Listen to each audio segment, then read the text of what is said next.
On behalf of the Indian Pharmaceutical Association, Maharashtra State Branch Students Forum, I would like to welcome everyone to the webinar held on the occasion of National Youth Day 2022. The Indian Pharmaceutical Association, Maharashtra State Branch Students Forum, also abbreviated as IPMSBSF, is one of the chief segments of the Indian Pharmaceutical Association and has been the go-to platform for pharmacy students in the state of Maharashtra for decenniums. Under the auspices of this student-run organization, various budding pharmacists have united to harmonize their energies for exploring the boundless avenues of the pharmaceutical sphere. All the diverse facets of the pharmaceutical arena, be it academia, industry, community, and hospital pharmacy, management, and public health, is emphasized by the conglomerate. National Youth Day, also known as Vivekananda Jayanti, is celebrated every year on 12th January. Swami Vivekananda was a Hindu monk and one of the most celebrated spiritual leaders of India. He was a prolific thinker, orator, and passionate patriot. He carried on the free-thinking philosophy of his guru, Ramakrishna Paramhamsa, into a new paradigm. He worked tirelessly towards the betterment of the society in servitude of the poor and needy, dedicating his whole life for his country.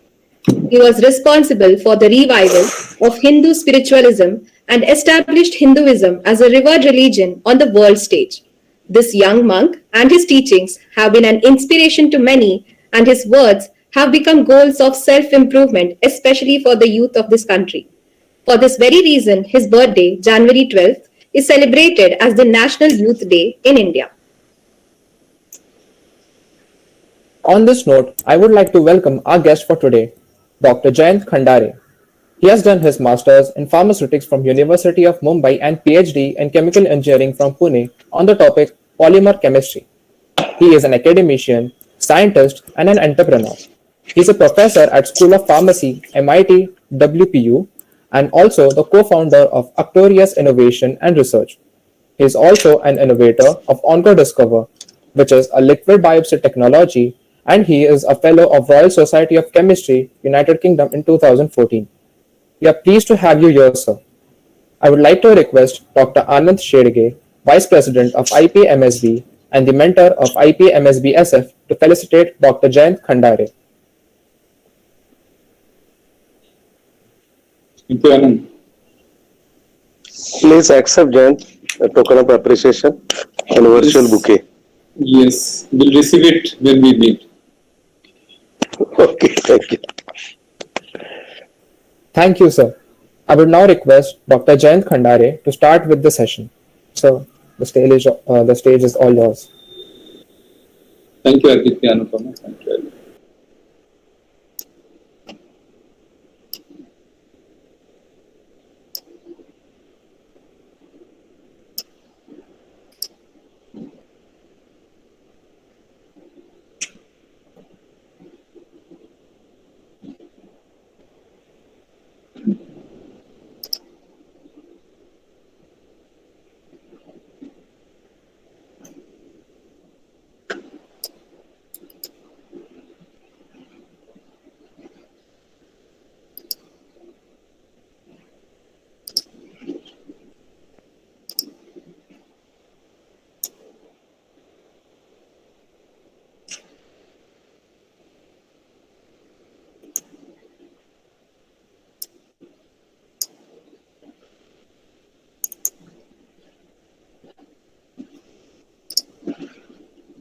Is my screen now visible?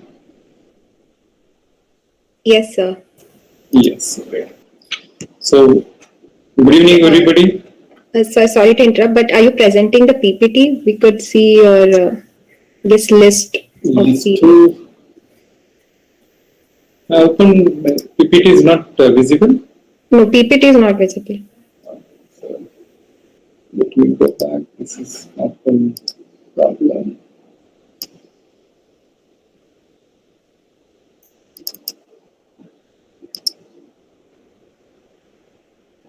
Is now PPT on? Yes, sir. Yes. Yes, okay. Good evening, everybody. Thank you, IPMSB, for inviting me and considering me to be a speaker today. Very special day. And thank you, Aditya and Anupama, for introducing and taking this charge of IPMSB event today.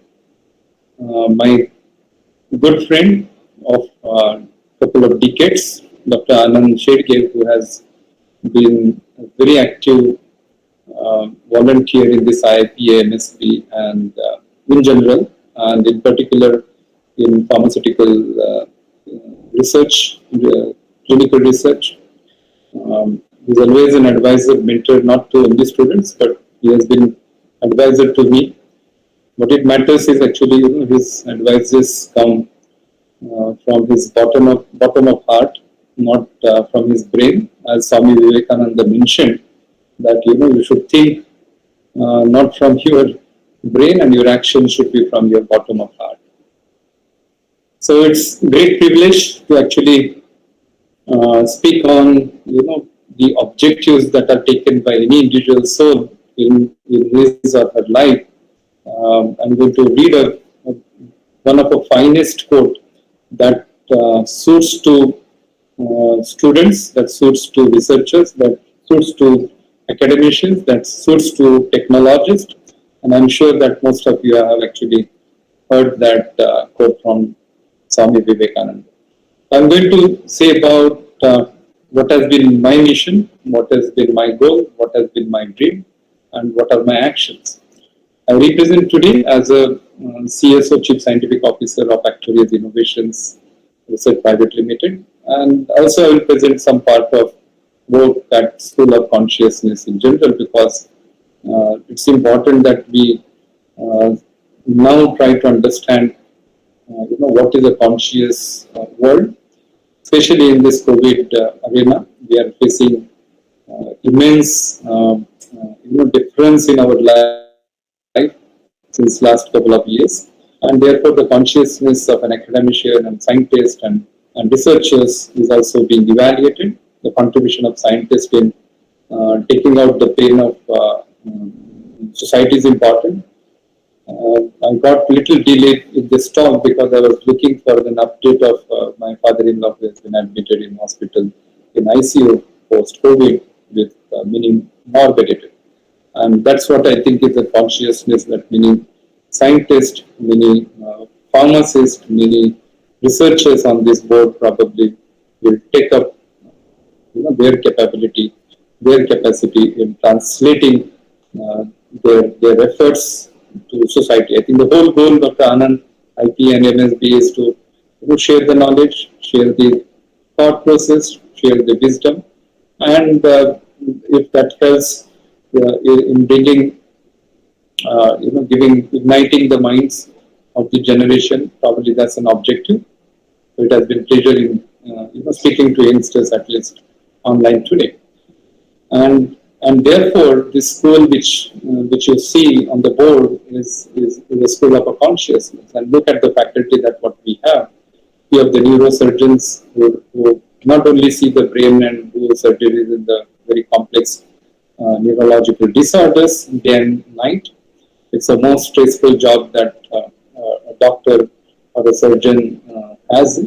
But also, eventually, he speaks about consciousness, he speaks about mind matter, he speaks about religion, he speaks about spirituality, he writes about, the speaking tree columns that some of you might have seen in Times of India. It's a time that actually many interdisciplinary researchers come together and do a thought process in leading to research in consciousness, research in whatever we do, using the facilities, using the funds, using the freedom in translating what is actually conscious for the mind. And that can be in any matter, it can be in any manner for that instances. So we have chemists, we have natural product chemists who have worked in drug discovery for 15, 20 years, like Dr. Soman Kaul. We have somebody who is exemplary scientist in biology and who is also US citizen for that matter, Dr. Sanjeev Kumar, who understands molecular biology at the depth and worked in drug discovery for 20 years. And we have Dr. Sudhir, who is exemplary scientist who understands both chemistry and chemical biology and worked in 4 or 5 countries as a postdoc. And this team actually is trying to lead the very rare of such schools at MIT and WP in Pune. Swami Vivekananda said that take one idea, make that one idea your life, dream of that idea, dream of it, think of it, live for that idea or live on that idea, and leave every idea alone because you cannot have multiple ideas. So there's difference between this LIV and LEAV because often we are diluted, we are actually contradicted, we are actually in controversial mind process of doing many things in our life. But I think that Swami Vivekananda mentions that you have to be focused and you have to work on those kind of ideas, living your life and thinking all the time. And if you do that, maybe this is the way of success, and this is the way that great minds of spiritual giants have been produced. I think this would be an apt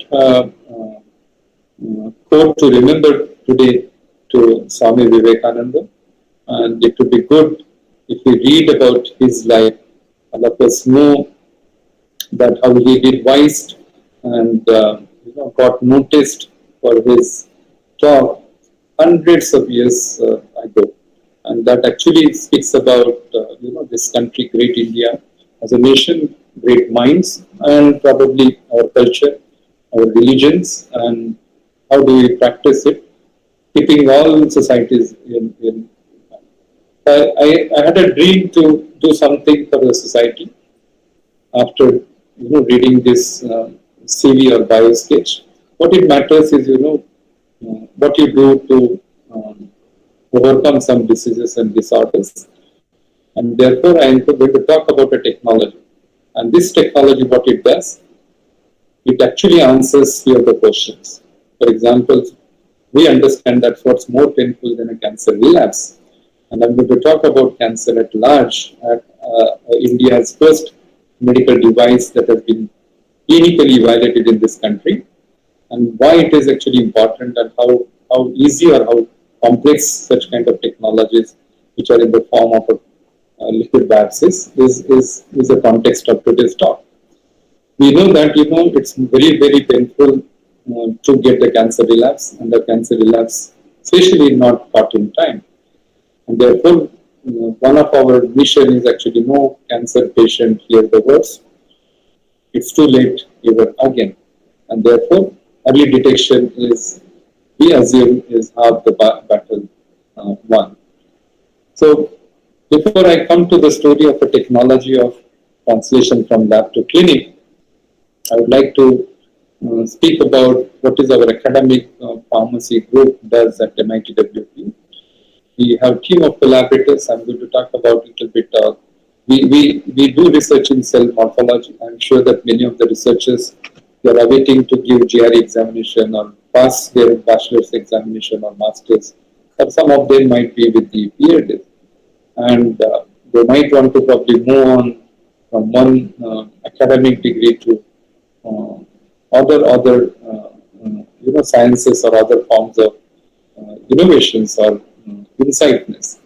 So we work extensively in cellular morphology. We do a lot of physics analogies, and we account both qualitatively and quantitatively.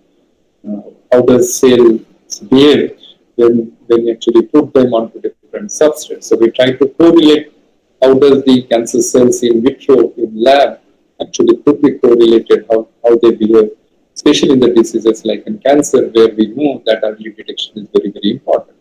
And we know that there are chemotherapies, we know that there is a progression, we know that there is a regression of disease, we know there is a remission, we know that there is a relapse, and therefore we know that the translation from drug discovery or doesn't go well as actually it is in the lab, and we try to actually account some of those components, including drug resistances. And therefore, we also work extremely into advanced nano carrier systems, which can deliver drugs far superior than their original forms or free forms. And this all finally translates into some publications. We have been very, very productive in our publications, especially in the lockdowns. Since March 2020, we published a couple of Nature Publishing House papers. We published into Journal of Chemistry or Material Chemistry, Biomaterials, Nanoscale, and we also have some of the area for work in a nano robots or nano bots, which can actually target particular cancers, having an affinity and specificity induced by antibodies or targeting agents. That's all fine, that what you publish, but what you need indeed is strong support, some strong collaborators, strong funding, and eventually whatever I'm going to present is acknowledged to all these members on this team. They acknowledged to the funding to the agencies that actually gives funding to the researchers from the taxpayers' pockets, including DST, DBT, and other international grants. And we as a company has got good funding for innovations, making translations from lab to clinic. Most difficult, or we call it as a high risk translations. We call it as an frugal innovation, but very incremental innovations. And on the right hand side, you will see my friend Arvindan, who is co-founder in my couple of companies. And then Dr. Atul Bhavde, who is a professor at University of Pune, and then my international friends, Professor Marcelo and Mudin Kadir, respectively in Spain and US. On the left hand side, if you see that we have the colleagues who worked under interdisciplinary forums, but I must mention here, many students who have actually worked with us both in academics as well as in our industry or in our startup. And I'm going to acknowledge clinicians as we come in. So this is what is my last active group at MITWP. Most of them, I think from top 3, they have recently defended their PhDs. And Simonti has defended, and Saloni is going to defend her PhD on 9th. Rituja is a new joinee in the PhD. And on the professors, Dr. Shashwat Banerjee and Yuvraj Patil has actually been strong collaborator in publishing the work. And this is what is the team that we work at the startup. No research, especially in the biomedical, is complete until you have a strong support from the clinicians. And if you get such clinicians with you to help, like Dr. Pankaj Chaturvedi and Dr. Kumar Prakash, who work in Tata Memorial Hospitals. And it is acknowledged here that without their help, this technology would not have been clinically validated, or the clinical performance would not have been completed. And therefore, all the acknowledgement goes to Tata Memorial Hospitals, best of the surgeons and oncologists in helping our technology to come in the market. Those who like to read the papers after the talk, it's very grateful that all of you are spending your couple of hours in this lecture series. But what is important and tenacity is to go back, look at the publications that any presenter that you make it. And I must say that this is quite a good, impressive publication, even if anyone publishes in a short time. That's what we are speaking of. And most of our papers, they do come onto the cover page. And remember, these are the cover pages which are highly implicated. They are the finest of the journals in their areas. For example, nanoscale is about 7.8 impact factor. And advanced materials or the interfaces in advanced materials are great. Am I audible? Yes, sir. Okay, great.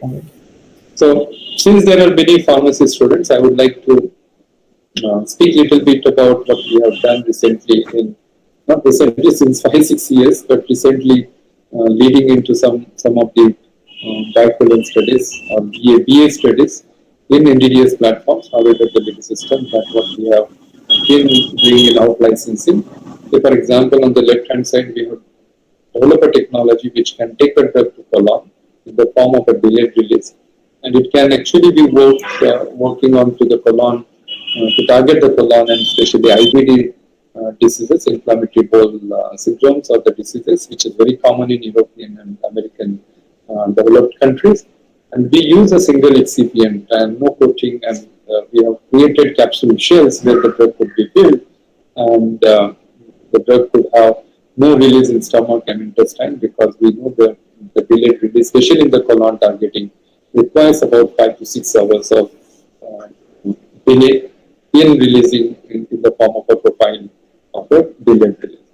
And we do file not only Indian patents but the PCT applications, and we have received. We have been, I think, very few companies we have done novel drug delivery platforms, bipolar studies in human with new drug controllers guidelines. We also have a few of other technologies, especially in type 2 diabetes. All of you know that you would have a role as a pharmacist for the society, for the patients, for the hospitals, in giving better compliances. So we have developed a metformin delivery system in the form of a sustained release, which can be processed as a direct compressing granules, which is in the market. More than 100 tons has been actually sold out or promoted in the market, and this gives a shortest manufacturing of this formulation conversion of tons of API into granules and then to tablets, which actually can be a sustained release. So remember, 1 ton of a metformin API requires 6 to 7 days to translate into sustained release, because there are complex processes and the operations are actually multiple, and therefore this is a volume operational process including 5 to 6 departments, finally making tablets and then coating it. What we have achieved is actually a single process unit operation, and you could actually get sustained release tablets in 24 hours since you start processing the Jayant, your PPT is running or just in PPT mode? It's a stagnant. I'm going to put only another 2 minutes on this slide, and then I'm going to move. It's not running. It's not running. So we also developed something now, in the liquid dosage form, which is actually can probably exhaust or eliminate solid dosage form, especially in actually using solid dosage form into the liquid sustained release. So this is what is for the from the pharmaceutic side or the pharmacology side or bipolar side, that information. On the right hand side, you will see that the pH 1.2, 6, and 7.2. To keep a drug intact until 180 minutes is highly challenging, especially using one formulation, and this technology is now ready for out licensing, and there have been interest. Then again, you do a scintigraphy studies. I think most of these parts are in your pharmacology books, maybe Satyaskar Bhandarkar or other books that what you read or refer. But doing a scintigraphy study in human is highly challenging and involves a lot of permissions. On these 3 images, you will see that our capsule is intact for 2 hours in a gastric emptying time, then 3 hours, and it can extend till 4.5 hours, and then finally in 24 hours, this capsule actually is eliminated by multiple fractions. Same thing happens with the fade state.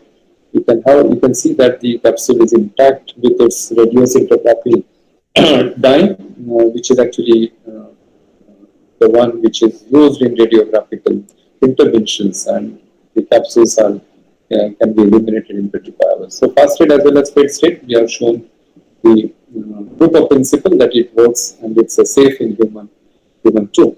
But the final sum up over there that we have spent 5 to 6 years of time in this simplifying pharmaceutical processes, which can be realistic in increasing the patient compliances and also reducing the manufacturing process, which otherwise are actually very conventional now, especially in the novel drug delivery system. And this young generation has to give new changes. Of course, there are actually regulatory guidelines, how you manufacture, there are GMP conditions, but I'm very happy to say that me and our team have been able to contribute into the pharmaceutical technological process, because this is an IPA platform, and I wanted to share to NSB of an IPA that the contribution of technologies in interdisciplinary could be immense. Let me shift my second gears today for the talk. In next about 20 to 25 minutes. The problem that what actually is major with the global incidences in cancer are on the rise, and we know that the cancer diagnosis and treatment journey is extremely overwhelming, and it is actually a very painful and traumatizing experience, not only to the patient but also to the families. And therefore, there is a global research actually trying to reduce the burden of a cancer. And researchers, the politicians, researchers, agencies, hospitals, doctors, everybody is trying to actually, try to create a break to this kind of a global cancer incidences. And what does the data say in 2018 about the incidences globally? About 18.1 million new cancer cases were detected. 2020, they jumped in 2 years to 19.3 million cases. More the human population is going to be developed. I know that all of us want to contribute to the society by some of the other innovations or technologies, but while the world is actually transforming from underdeveloped to developing to developed, the global cancer incidences are known to be more and higher. And in US and Europe, you see that these incidences are continuously rising, and they have crossed sometimes, in Asia, about 48%. And this number is correlated, the incidences is related with the global cancer mortality. Now, if you see that the developed country, their incidences are higher, but their mortalities are lower. So, for example, US, it was 21%, and the US mortality index of the number percentage was 14.4. And they have little control in last 2 years over their mortality. First time in last 75 years, the American cancer incidences and mortality has been slightly tapered than any other time of the year incidences. Europe is marching towards higher incidences. There also mortality has been controlled because they use various technologies, advanced technologies in detecting the cancers earlier.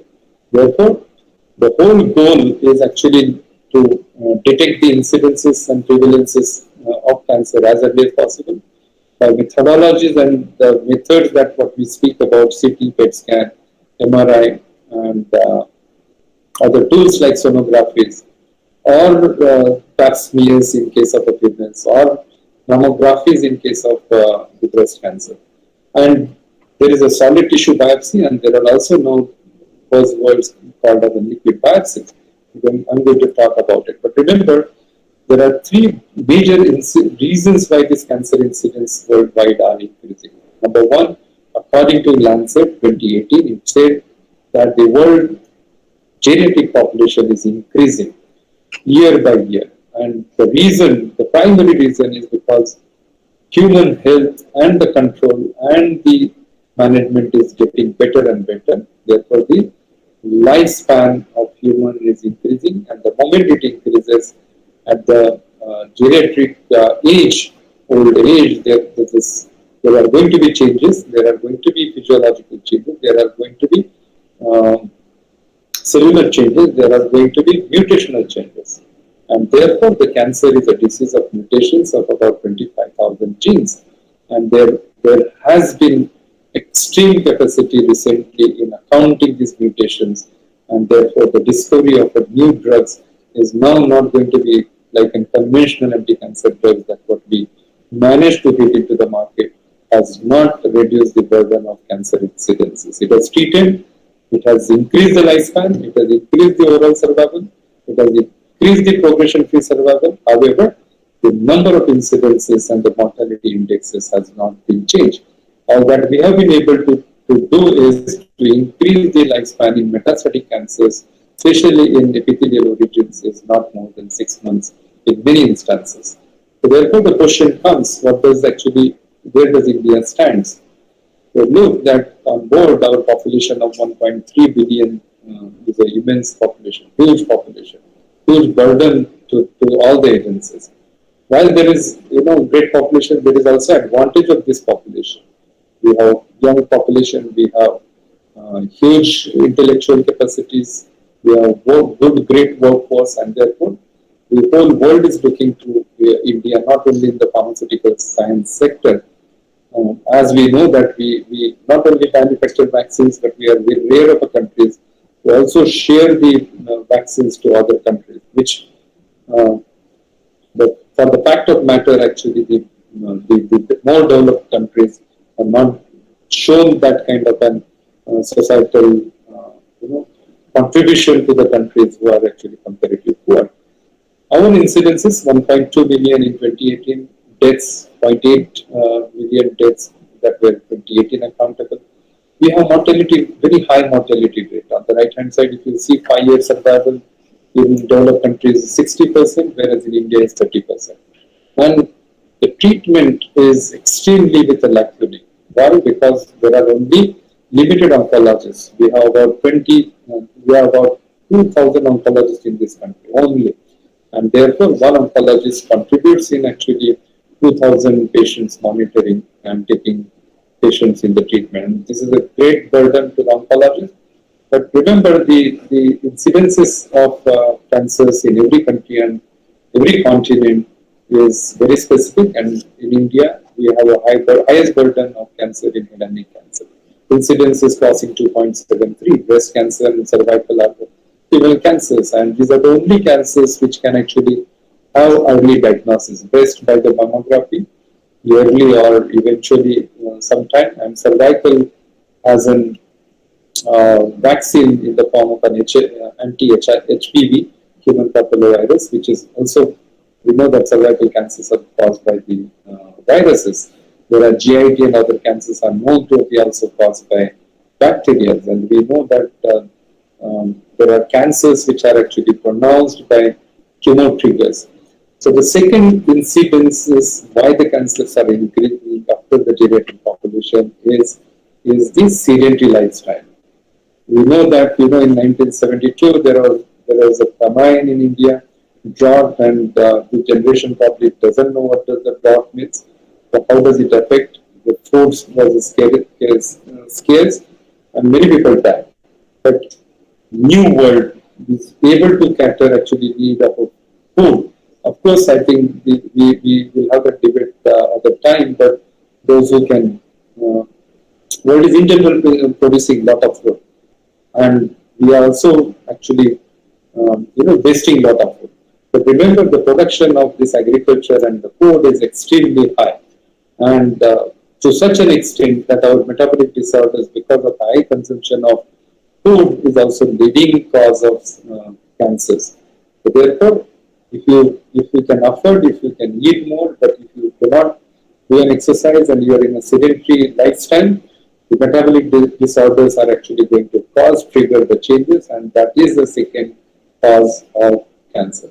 The third is actually the greed to manufacture, the greed to produce, the greed to bring everything in the commercial mode, which increases the burden, including the global warming that what we have been hearing about. I am not expert of it, but that brings a burden to environment, that brings the burden of free radical, enhances the free radicals that are generated, and probably we increase, if we want to increase the food production, agricultural production, we are going to use extreme growth hormones, or we are going to use fertilizers, we are going to use enhancers, and which are not none, but they are the chemical inducers, and that actually is transformed from the food to human consumption, and that leads to change in a gut microbiome. That also brings us to possibility of exposure of these chemo triggers, including other habits like consumption of an alcohol, and prone to use of a tobacco and smoke, and betel nut is also known to increase the incidences of head and neck. So this is what is the background, and about our company. We founded in 2013 in Pune. I used to work in Mumbai in one of a company earlier in drug discovery. Decided to actually come back to India. You can speak to Dr. Anand. He is one of my strongest opponents to lead this country 10 years back. But I'd like to prove myself right that this country is of an immense opportunities. We have many unmet needs, and we have been able to successfully design and deliver what actually as a research and development company in medical devices can capable. We do file patents. We have an quality management system called as an ISO 13485, which is the medical devices done by the BSI. We are DCJ approved, first in class Indian company who got a diagnostic license in this country from new medical devices guidelines. And we do get some of the awards. And as I mentioned that on the right hand side, we continuously publish our work. We show our presence in scientific world. We do present into the conferences including ASCO and EACR. These are the American Society of Clinical Oncology and such kind of agencies where we publish and submit our clinical trials outcome in a technology that what we do. And therefore, the technology what I'm going to talk in my second last part of this talk is an OncoDiscover, which is a diagnostic procedure, which is a technology to detect early metastasis, early cancers. Remember that 90% of the cancer patients die because of not the primary cancer, but of secondary cancers. And I'm going to put that statistics as I come. But remember that the primary focus is always on the organ or the tissue of an origin of an mutations or the necrosis or the cancer. And therefore, the confirmation of an cancer is traveled by American guidelines or many of the practices that oncology board actually does. And what does it mean is that the patient unfortunately do not show symptoms until it is too late. Therefore, the patients who come into the clinic with some or other problems, including the loss of a weight, bleeding or other components, or the fevers continuously, they are actually confirmed for their cancers by the CT PET scan, which is about 8 to 9 millimeter of a sensitivity. And post this imaging from MRI or CT PET scan, the patient is asked to do an intervention of a solid tissue biopsies. Often these solid tissue biopsies are actually invasive process. They need a surgery. And most of the time, 90% of the time, it is difficult to take solid tissue biopsy. But that's only a way to confirm the current cancer's obligation. And for example, the lung cancer is very difficult to take the biopsy, glioblastoma, brain cancers, while bladders, they are very, very challenging to take biopsies because it needs an expertise of a radio interventionalist. Therefore, what we do in cancer is a very traditional method of detecting, confirming, and treating patients by conventional route.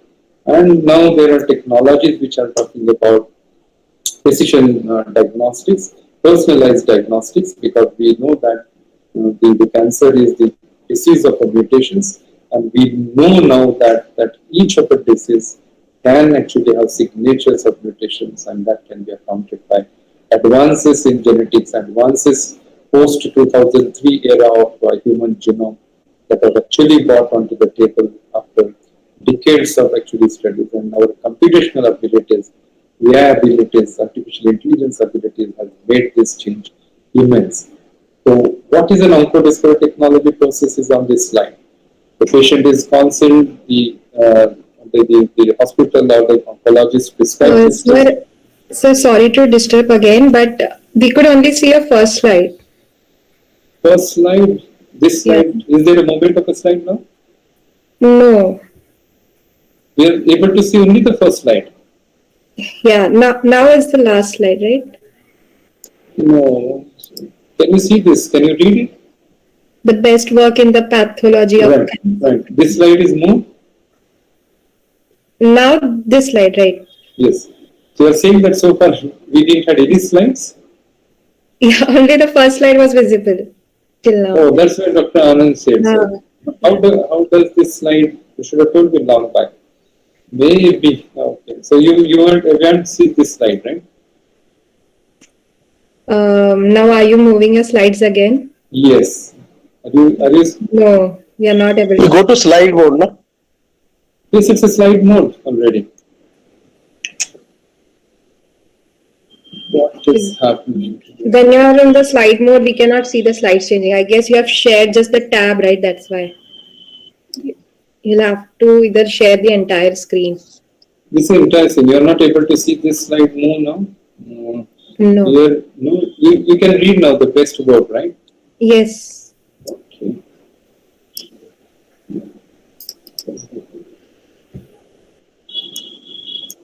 This is your screen, right? So,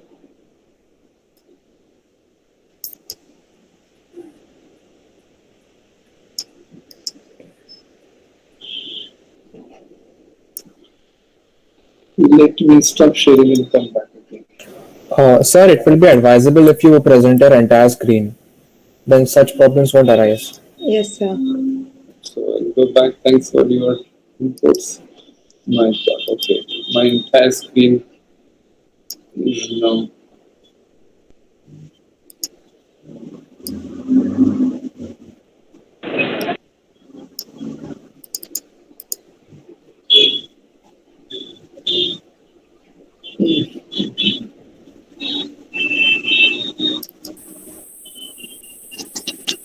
Is my screen now popped up?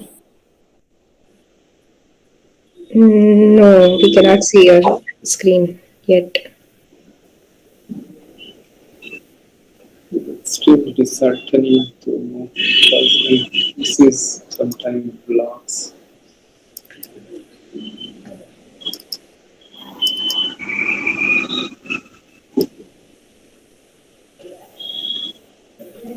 Yes, sir. Now you have shared the screen. No, but my presentation is still not visible, right? Okay, it's visible now. Yes, yes. Yes, sir. Huh. No slides have moved. Yes, Yes. sir. Okay, so you heard the story. Now see the video. See the moving slides, right? I spoke about this, right? Faculty of consciousness. Yes, sir. Are my slides moving now? Yes, sir. Yes, sir. Sir. Right. So good. Look at the powerful image. You might want to take 5 minutes yourself to read these slides. I will move them in every 3 seconds. So you're able to read this? Yes, sir. You saw whoever acknowledged, right? Blank faces. You saw this? Yes, sir. Yeah. These are the collaborators and researchers. This is my team. These are the oncologists I spoke about. These are the publications I spoke about.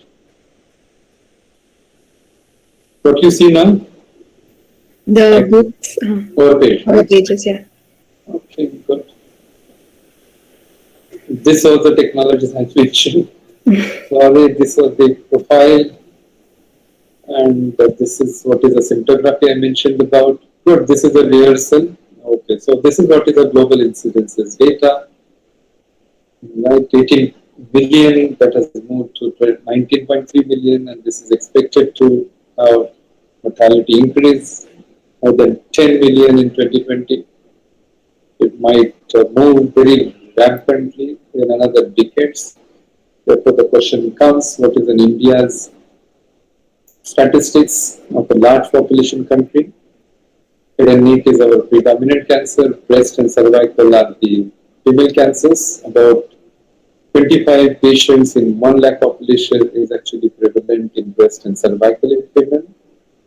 Lung cancer is a very aggressive cancers like other cancers including gallbladder and prostate, etc. 5-year survival on the right hand side is at a dismal. The reason is because we don't do early diagnosis and prognosis. This is what is our company foundations. This is what we file patents and publish papers, both in ACR and conference. And this is the slide where you got awake. So Vivekananda also said, awake. So probably you awaked me at this slide. You see the diagnostic procedure of this slide, what we do? Now we can see. At first we could not. Well, now this is what is a Stephen Paget in Lancet 1889. Can you see this slide so that I can move? Yes, See, sir. Now, tell me if my slides don't move with the content that actually I'm reading. So, we spoke about the incidences, we spoke about the reasons, we spoke about dismals in the treatment, we spoke about conventional therapies, we spoke about the confirmation of an cancers, right? They are like the solid tissues biopsies, they are painful, they cannot be actually reached out. You cannot have multiple biopsies from the tissue because actually you are rendering a damage to these tissues. And when you take out the tissue for the biopsy, even though it is for a confirmation, for beginning of a treatment, without that actually board doesn't allow an oncologist to touch the patient and start the treatment. But while the tissue biopsy is confirmation, it damages the tissue, it opens the lymphatic drainage from where some of the cancer cells actually from that organ are able to get into the smaller capillaries. And the Stephen Paget, about almost 148 years back, found out in one of the cancer patients post her death that some of the organs or in a blood capillaries and arteries, that there were some cells which were not supposed to be in the blood. So all of us know that CBC counts, we know that leukocytes, WBCs, RBCs, platelets, and there were some cells which actually originated from somewhere else. And that is why the theory actually and the statement by Paget that the best work in the pathology of cancer is done by those who are studying the nature of the seed.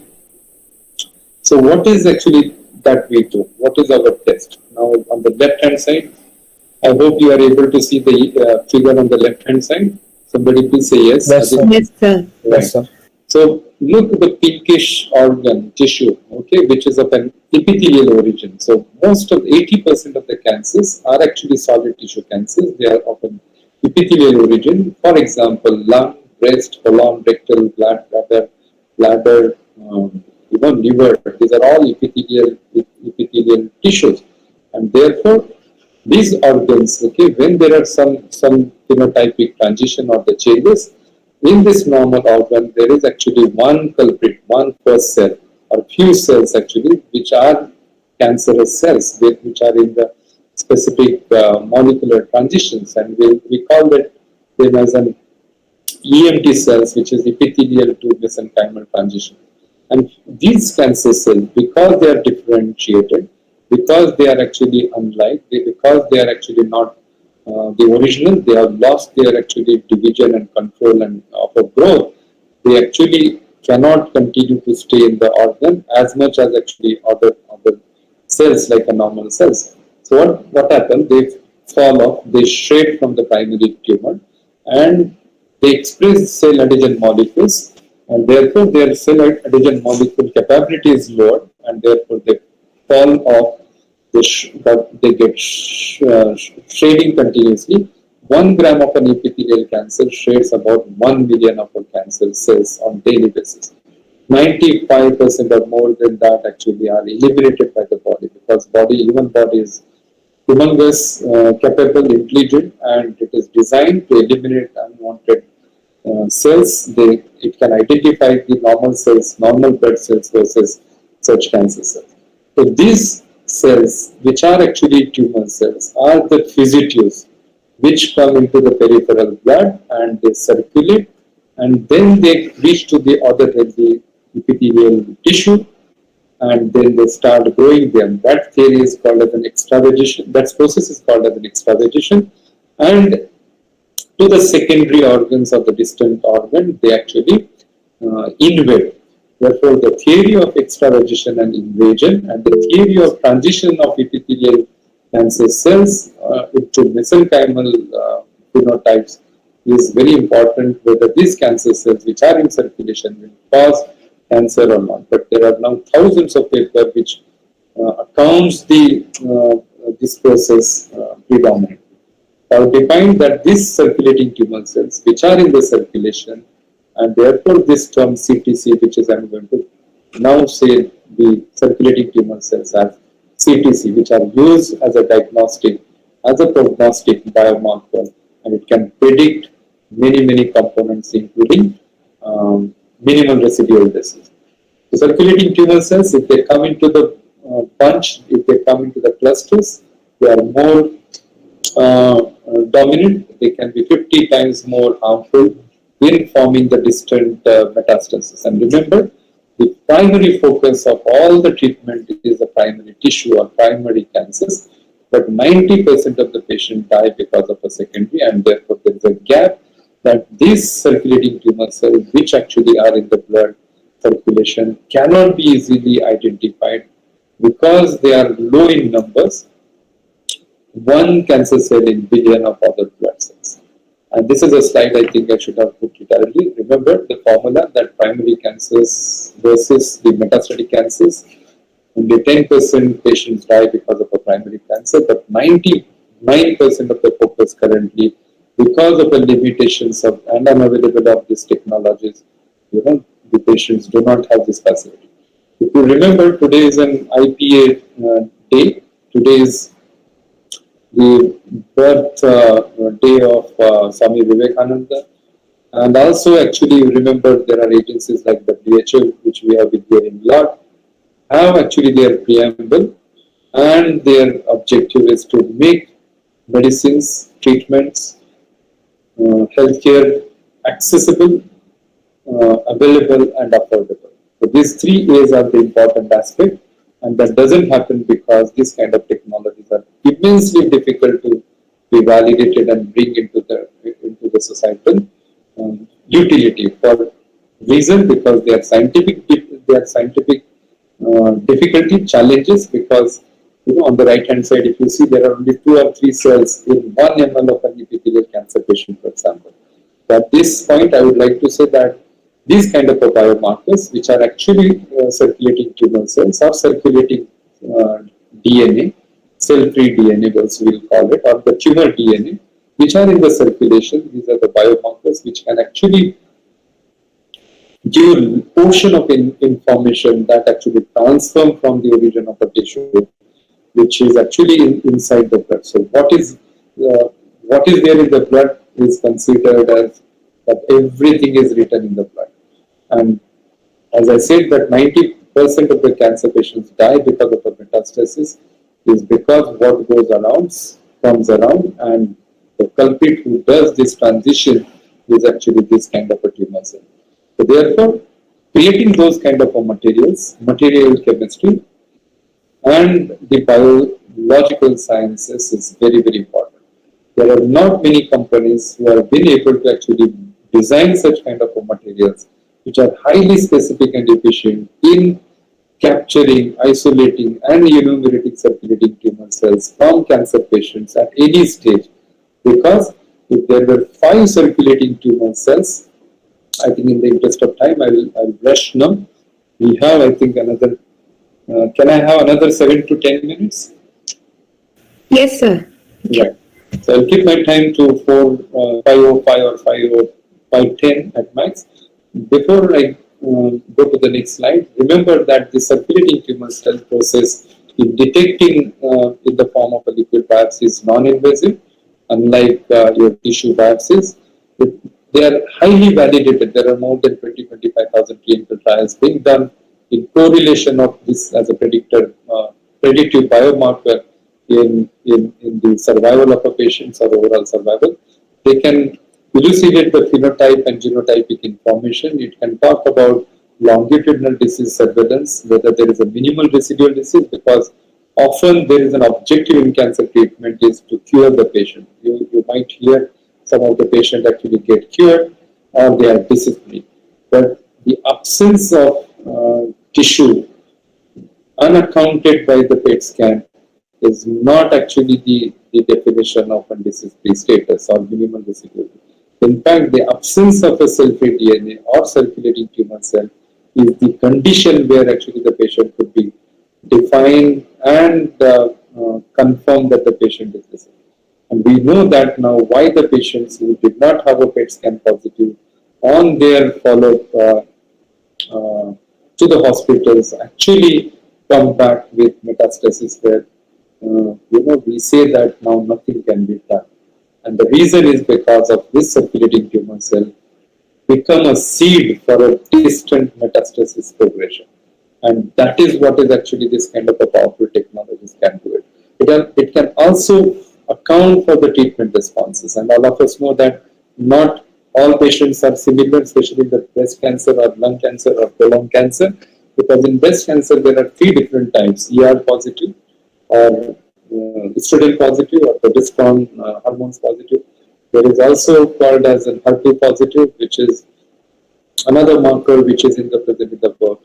And we also heard about some of the difficult cancers like TNBC, triple negative breast cancers, where most of the treatments are actually not uh, they are not favorable. That means the patients do not respond because before few years the type of a cancer and confirmation led to conventional treatment, but this is an era of precision oncology. Now you can have a diagnostics, you can account the mutations, you can account the minimal residual disease, and the drug discovery companies are now designing the drugs which are going to be useful to target those mutations, not the organs or the tissue, but the mutations. And we will speak about those mutations if time permits later on. So overall, the progression-free survival or overall survival of these patients can be accounted. This technology was first approved in US in 2004.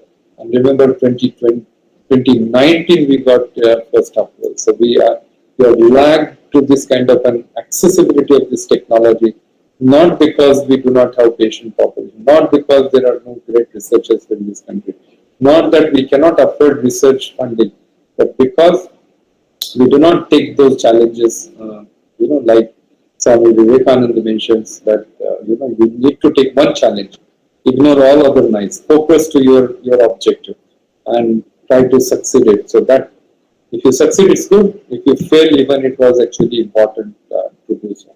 But that's what the research is all about. And the left-hand side image, if you see, this is what is the multiple metastasis in the patients in a non-Hodgkin's lymphoma. This is what the image actually often the patients when they come in the clinic, because nature has designed, created its own methodology of not letting know early to patient that he or she is with the cancers. But in 2 years, 3 years now, you can hear that there will be an early diagnosis. Now there are two formats of actually our assumptions in cancer detection. One, can we detect early, and second, can we detect the early metastasis? I leave it to this population. Yes, early detection is important, and breast cancer and cervical cancers can be a methodology in accounting the early diagnosis is possible. But that doesn't go with lung cancer, that doesn't go with other solid tissue cancers, including the AML and CML, which are the leukemic cancers. So, but there will be sometimes soon test validated that with the blood, you can actually find out very early whether the patient has some signatures of the cancers. But they are not being validated. You need lakhs of such samples to be taken. And these are going to be very expensive germline testings, especially in the patient in human population where there is a high risk which is brought by the hereditary mutations. Especially all of us know a case of an Angelina Jolie, who is an Hollywood actress, who eliminated her tissue in the fear that her mother was actually positive for one of the marker, I think BRCA1 or breast cancer marker, which is very specific, called as a BRCA2 or BRCA1. So the reason that she didn't have any cancer detected, but the reason she removed or believed in mastectomy is to actually not to harbor the organ, so that that organ actually allows cancer cells to be disseminated and propose the disease. So we know that metastasis, translation, and progression is from solid tissue to the bone cancers, and there are now enough evidences of molecular biology. And in the paucity of time, I think I will hurry up for next 5 minutes to show you the importance of this kind of treatments. First, actually, there is a staging called as a TNM. T stands for the tissue size, N stands for the lymph nodes involved, and M stands for the metastasis 0 or 1. And TNF is a complex process which is now mastered by the oncologist, and there are national guidelines or AGCC guidelines which actually allows patients to have staging, and there's a manual which can actually account whether this kind of a test, including the circulating tumor cells in blood, can be considered as now a liquid biopsy in staging the cancer patients. I already mentioned about the role of epithelial tumor cells in their transitions to mesenchymal tumor cells, and now we know that the one marker is fine, one is good, but two is not better, because if there are two markers, they are more evidence for actually progression of a disease and spread rapidly. On the left hand side, we have a magnetic nanoparticles which are actually conjugated with an antibody in the periphery, which is a reason why our materials are more specific than other companies.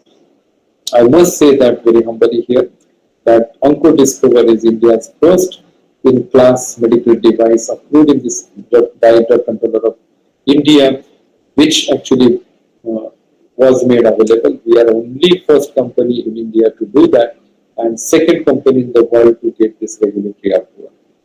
And the cost of this test when we started in developing our technology was about $2,600 for each test, with turnaround time about 12 days.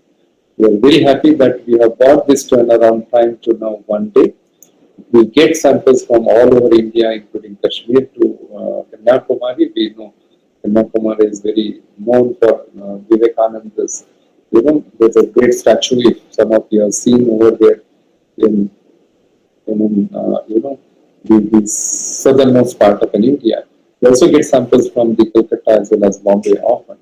So not only accessible but available and also affordable.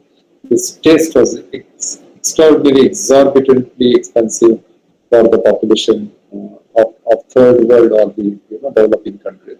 We have bought this test to 0 rupees to 15,000, and we give this forward to oncologists to prescribe on the basis of the affordability of cancer patients. 80% of our tests are actually given free. And on the right hand side, if you see, there are markers like CD45, CK18 is a cytokeratin marker which is present on the epithelial cells. CD45 marker is actually very specific for the lymphocytes, like we call WBCs.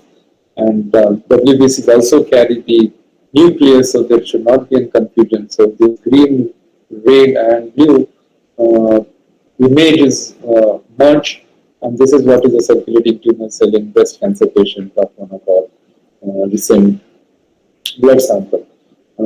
We also have observed sometimes that these cells are in pair or they are in the clusters. And as I mentioned, that the clusters of these circulating tumor cells are the indicative of most active and offensive, aggressive marker for enhancing this progression of a disease rampantly or rapidly. And we have done more than now almost 2,000 samples, isolated 20,000 circulating tumor cells, and we have very few companies to do it. I think to set up this was an early, implication of this test, that if breast cancer or colorectal cancer or a prostate cancer metastatic patient, if there are 5 circulating tumor cells lower than 5 or higher than 5, the progression of disease in probability of overall survival was about, say, 18 months in prostate cancer, or sorry, the colorectal cancer and prostate cancer was about 12 months of a life. So CTC counts are the telltale signatures of presence of a metastatic disease, and they are actually a value to the prognostications and the predictions of overall survival in multiple carcinomas or adenocarcinomas of solid cancers. Often this is for an oncologist to know that there is a cure, there is a burden, tumor load, and this is often actually missed out by any imaging tools that what we do it. Often we get patient blood samples saying that they are actually cured, but we find circulating tumor cells, and that's probably a reason of recurrence when the patients, especially in head and neck cancer, which is considered as a local disease, that in India the patients come back and they are actually untreatable or uncurable. Therefore, I think to some of these circulating tumor cells are important biomarkers. They could be used for screening, diagnosis, and therapy and follow-up and relapse. And I will actually mention some of the cases that actually went in the Twitter. That one of the doctor in Mumbai is very strong now, oncologician, he calls himself. He had a patient on the presentation, female 65. This is a case study which I would like to close with my talk. The patient had a CA rectum cancer. The staging was actually CT3 and 2, March 20, when we were in the lockdown. The patient underwent 2 neoadjuvant chemotherapy with a FOLFIRINOX with the 4 cycles. The patient had actually CT scan plus radiotherapy, long course was given, and there was a surgery that was followed up in October 20. The patient again went with an adjuvant therapy with a capecitabine in the brand name, I think Capox with 4 cycles. The patient actually was almost considered as a disease-free. That's the time this doctor thought that let us see the tumor burden if anything or there is a progression. Advises the patient to send blood sample to our lab. We find blinded and blanketed 2 circulating tumor cell in 1.5 ml. Remember, the test which is available in US requires about 10 ml of blood, requires 12 days of a time, and requires $2,000. Versus we have developed this in 1.5 ml. We found 2 cells that led to extreme panic to the patient as well as worry to the oncologist. He tweeted to the world about actually now what. So since this was a CA rectum, the patient was advised to do a MRI at an abdomen. And on the right hand side, if you see in magnified images, that there were 4 lesions in the liver.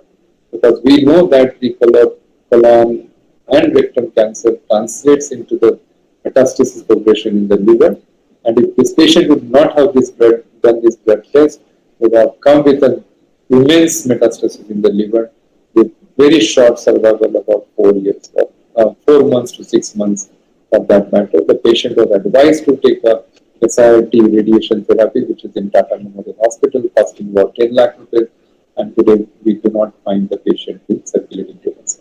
So what is more painful than a cancer relapse? All of us understood that relapse detection is more important, because even if you have genetic tests detecting cancers even before birth or immediately after birth or at any given time point of a human life, the oncologist currently cannot practice treatment.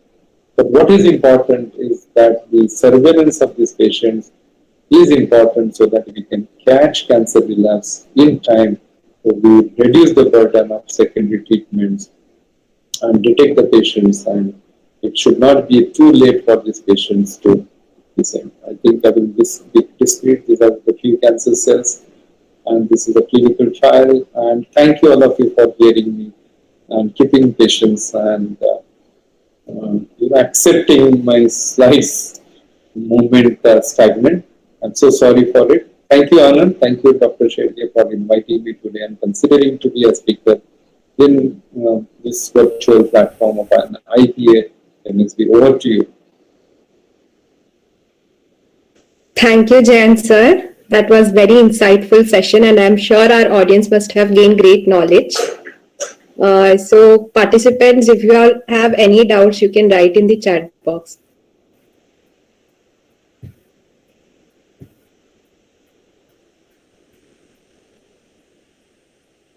So I will also say Dr. Anand here mentioned that I think student asked whether I'm going to put the slides. I intend to show the slides, but there was some trick by some WhatsApp message influence actually, Apple and this Google, that my slides were, frozen. So good that this was an extra, you didn't see these slides, because sometimes they are good, but sometimes I think listening talks is also important, because young generation might have actually lot immense capabilities, but one incapability, what my observation is, your patience is little less with hearing, and because it's too much to listen to talks in this last 2 years of time. So I present my apology there.